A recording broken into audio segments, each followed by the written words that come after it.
Film की शुरुआत होती है डायना से, एक खूबसूरत और कॉन्फिडेंट औरत जो कॉलेज में इंग्लिश टीचर है, लेकिन असल में उसका दिल बायोलॉजी में लगता है। ओपनिंग सीन में वो अपने बोट पर धूप सेंकते हुए रिलैक्स कर रही होती है। थोड़ी देर बाद वो कॉलेज पहुंचती है, जहां उसे क्लास लेनी होती है।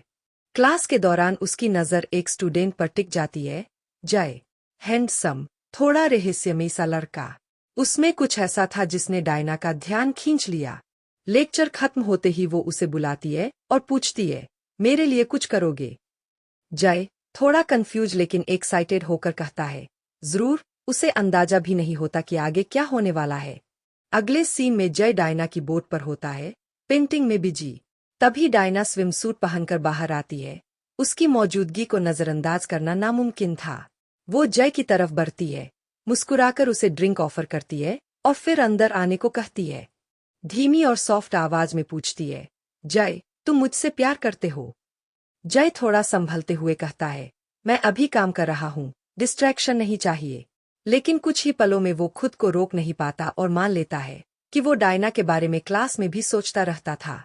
फिर बोट हिलने लगती है, लेकिन इस बार लहरों से नहीं, उनके बढ़ते प्यार से। थोड़ी देर बाद डायना जय को गैस स्टेशन छोड़ने आती है, जहां वो पार्ट टाइम काम करता है। रास्ते में वो उससे एक और मदद मांगती है।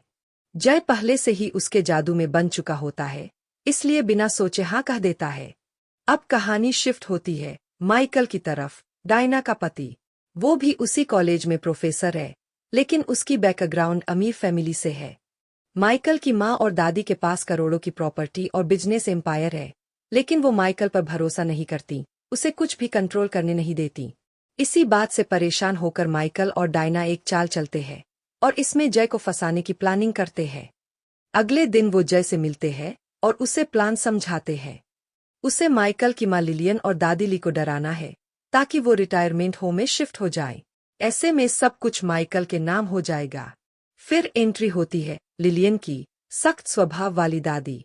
उधर जय रात को उनके घर में चुपके से घुसता है और सीधे बेसमेंट की तरफ बढ़ता है। लेकिन तभी घर का कुत्ता उसे देख लेता है और जोर जोर से भौंकने लगता है। लिलियन आवाज सुनते ही बंदूक उठा लेती है। जय डर जाता है और भागने की कोशिश करता है, लेकिन लिलियन ट्रिगर दबा देती है। कई गोलियां चलती है और किसी तरह जय जान बचाकर निकल जाता है। उसी वक्त एक और नकाबपोश आदमी घर में घुसता है और बिना किसी चेतावनी के लिलियन को गोली मार देता है। कुत्ता डर के मारे एक बॉक्स में छिप जाता है। जय भागकर डायना और माइकल के पास पहुंचता है और बताता है कि कैसे लिलियन ने उस पर गोलियां चलाईं। लेकिन माइकल को यकीन नहीं होता।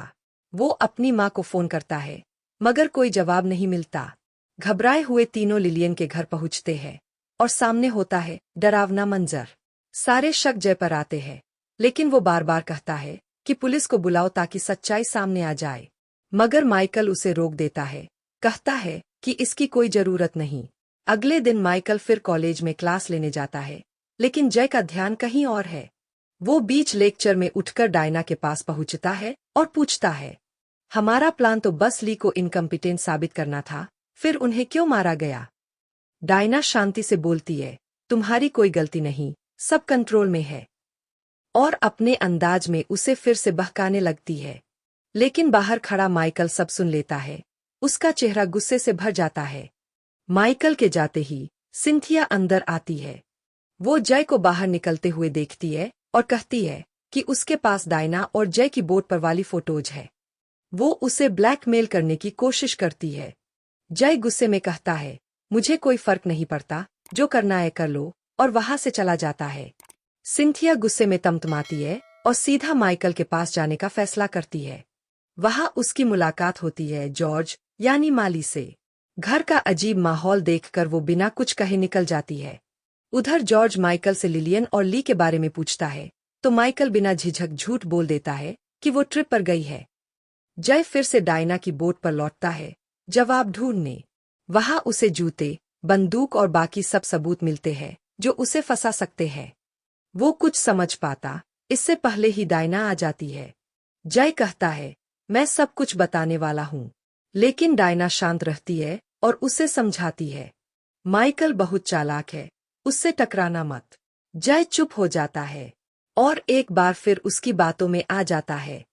अगले सीन में माइकल और डायना के बीच टेंशन बढ़ जाती है। माइकल गुस्से में उस पर इल्जाम लगाता है, मैंने तुम्हें उस लड़के के साथ फ्लर्ट करते देखा है, तुम तो उसके साथ बोट पर भी खेल रही थीं। उसकी जलन और बढ़ जाती है, खासकर क्योंकि डायना ने पूरे समर में उसके साथ कोई नजदीकी नहीं बनाई। डायना खुद को डिफेंड करती है और याद दिलाती है, जय के पास हमारे सबूत है, अगर वो उकस गया तो हम सब फंस जाएंगे। लेकिन माइकल गुस्से में है, वो कहता है, अब मैं खुद बात करता हूँ उससे। वो जय के पास जाता है और ठंडे लहजे में कहता है, तुम क्या साबित करोगे? जिस दिन सब हुआ उसी दिन तुम एस्टेट पर गए थे, तुम्हारे फिंगरप्रिंट्स अब भी वहां होंगे। माइकल की ये बात सुनकर जय डर जाता है और फैसला करता है कि उसे एस्टेट जाकर अपने सारे निशान मिटाने होंगे। वो रात को वहां पहुंचता है, लेकिन हालात बिगड़ जाते हैं। एक रहस्यमयी आदमी उसके लिए जाल बिछा चुका होता है। किसी तरह जय जान बचाकर भाग निकलता है और डायना के पास लौटता है। डायना उसे सख्ती से चेतावनी देती है, अब दोबारा उस एस्टेट के पास मत जाना। और फिर वो एक हैरान करने वाली बात बताती है, जॉर्ज, जो माली है, असल में लिलियन का कजिन है। उधर सिंथिया भी एस्टेट पर लौटती है, माइकल और डायना को ढूंढने। लेकिन वहां उसे माइकल नहीं, बल्कि वही नकाबपोश आदमी मिलता है, सांता क्लॉज के गेटअप में। उसका गिफ्ट था मौत। कुछ देर बाद माइकल और डायना वहां पहुंचते हैं और दोनों में फिर बहस छिड़ जाती है। माइकल उस पर इल्जाम लगाता है कि ये सब उसी की चाल थी। डायना आहत होकर रोते हुए वहां से निकल जाती है और सीधा जय के अपार्टमेंट पहुंचती है। वो कहती है, मैं माइकल से तलाक लेने वाली हूँ, फिर हम दोनों साथ रह सकते हैं, नई जिंदगी शुरू करेंगे उस पैसे से जो मुझे मिलेगा। भावनाओं में बहकर दोनों करीब आ जाते हैं, लेकिन तभी डोरबेल बजती है। दरवाजे पर होता है माइकल। जय घबराकर कहता है कि डायना यहाँ नहीं है और माइकल चला जाता है। लेकिन जैसे ही वो बाहर निकलता है, उसे पास में डायना की कार दिखाई देती है। वो वापस लौटता है, लेकिन अपार्टमेंट अब खाली होता है। जय और डायना पहले ही निकल चुके होते हैं। दोनों बोट की तरफ निकलते हैं, रात वही बिताने के लिए। लेकिन उन्हें पता नहीं होता कि माइकल चुपचाप उनका पीछा कर रहा है। अचानक वही नकाबपोश आदमी प्रकट होता है और माइकल को मार देता है। जय और डायना अंदर से चीख सुनते हैं और सब कुछ छोड़कर बाहर दौड़ते हैं। जय हमलावर के पीछे भागता है, लेकिन वो बहुत तेज होता है। भागते भागते जय फिर से लिलियन के एस्टेट पहुंचता है और वहां सच्चाई सामने आती है। वो नकाबपोश आदमी असल में मार्टिन होता है, लिलियन का नाजायज बेटा, और जॉर्ज ही असली वारिस था। लेकिन मार्टिन उसे भी मार देता है। जय और डायना, जो उसका पीछा करते हुए वहां पहुंचते हैं, अब सारी कड़ियां जोड़ लेते हैं। असल में ये सब मार्टिन की प्लानिंग थी।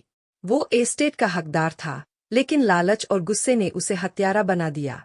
जय और डायना उसे रोकने की कोशिश करते हैं, लेकिन मार्टिन उन्हें एक कमरे में बंद कर देता है। दबाव में आकर उसकी खुद की ओवर कॉन्फिडेंस ही उसकी मौत की वजह बन जाती है।